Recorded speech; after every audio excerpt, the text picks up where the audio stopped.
បាទជំរាបសួរពុកម៉ែបងប្អូនអ្នកនៅក្នុងខេត្តសៀមរាបនិងនៅខេត្តផ្សេងដែលមកលេងខេត្តសៀមរាបក៏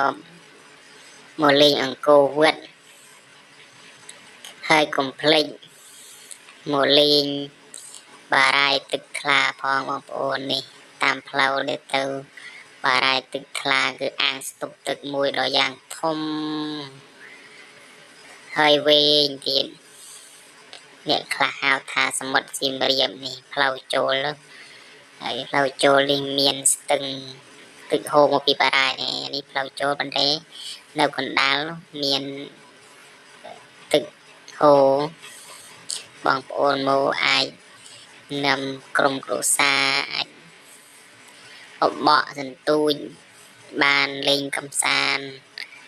ហើយទៅលេងបារាយទឹកថ្លាទៅរឿយរែកទៅជិះតាមផ្លូវចុះពីកស៊ូមកនេះเป็นផ្លូវមានផ្លូវចាក់បេតុងមួយទៅបណ្ដើទៅ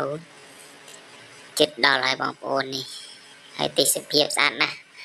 មានព្រៃឈើមានស្រែប្រាំងសម្រាប់ធ្វើស្រូវប្រាំង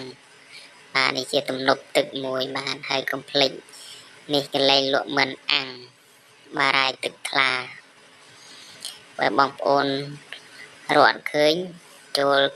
ផែនទីស្វែងរកថាមិនអាំងបារាយទឹកថ្លាទៅឃើញមានមិនអាំងត្រីអាំងកែបអាំងបុកល្ហុងបុកក្តាមបុកមីទឹកបរិសុទ្ធនេះកន្លែងលក់របស់ស្រីឈើមបាទក៏លក់នៅនេះឯងជាប្រចាំថ្ងៃណាក៏សម្រាប់នេះបាទនេះចូលតាម Facebook ក៏បានគឺឈើមបាទសូមអរគុណសូមជម្រាបលា